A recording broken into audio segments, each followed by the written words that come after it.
Yeah, we had some castings for the Superman Legacy yeah. movie. 3 roles have been cast this week. Now, obviously, we already had Superman and Lois. They were done a while ago. Yep. Now we have Nicholas Hoult as Lex Luthor, which... Yeah, I mean, I feel like they keep going for sort of skinny guys as Luthor, and Yeah. in the comics, he's always kind of like, no, he goes to the gym. Like he's not Hulk Hogan, but he goes to the gym. Yeah, I could see Holt packing on muscle though. Like he's rangy, as you would call in like sports. You know, like if you look at hockey players when they get the pads off, they're all kind of built like sprinters. They look bigger because of the pads, but it doesn't mean they're any less fit. So I could see him being kind of that rangy style. It offsets him physically from Superman, right? I can see him being a narcissist, but I think in the comics, and they've done a few sort of scrawnier Lexis, Jesse Eisenberg being the most horrific offender.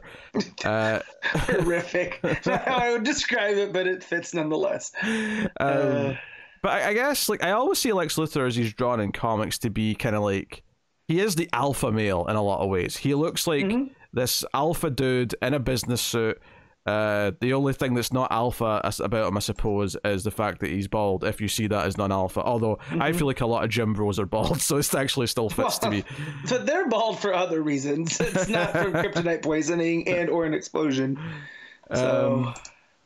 So I know it's just this. It's interesting to me they've went with someone like him again. That said, though, I can see him playing a narcissist. If you give me a more maniacal version of the character he was in the Menu, but just more like smart. That's what I've been pointing towards. Is like take away the sniveling and like the kind of, he can't, because he nailed the can't get out of my own way, right, in the Menu, and that's kind of Lex to a T. But you got to add some competency on that. So yeah, he's not competent. He's kind of pathetic in that movie. But you could take parts of it and add those other qualities. You can totally see Lex Luthor in there. Yeah, that's it. Maybe Ralph Fiennes will be his biggest weakness. Yeah, he should be. I'm not huge on the Menu, but that scene lives with me. Just the way that it's shot. I love the Menu. The Menu blew me away. I went in not knowing what to expect and just finding the commentary, and it's honestly one of the funniest movies I've seen in a long time. It was making me cackle repeatedly. Lines like this tackle will hold up in court. That line will live in my head forever. But yeah, just that scene in particular with him and let's call it Tyler's bullshit. That's a good name for the scene. And I don't want to give anything away, but just the way that it's shot and the captions that come up, and very, very snarky and funny. Very cathartic, I would say, as the scene goes. So we also have Jimmy Olsen. Skylar Gizondo has been cast as Jimmy. Now, if you just said that name, I wouldn't have known who you were talking about. But you give me a photograph of this guy, and I'm like, I know who this is. Also, perfect casting. Yeah. Just give that man a bow tie and a camera, and he's already Jimmy. Just looking at him. It's out of all the castings they've done for this movie, this is the one where I just take one look at a photograph of the actor and go, oh yeah, this is actually visually they've nailed this. And having seen him in a couple of things like The Righteous Gemstones and whatever else, he is perfect. He looks. Like you say, you put a bow tie on him, and it'd be like he's transported out of the 50s. He has that vibe to him.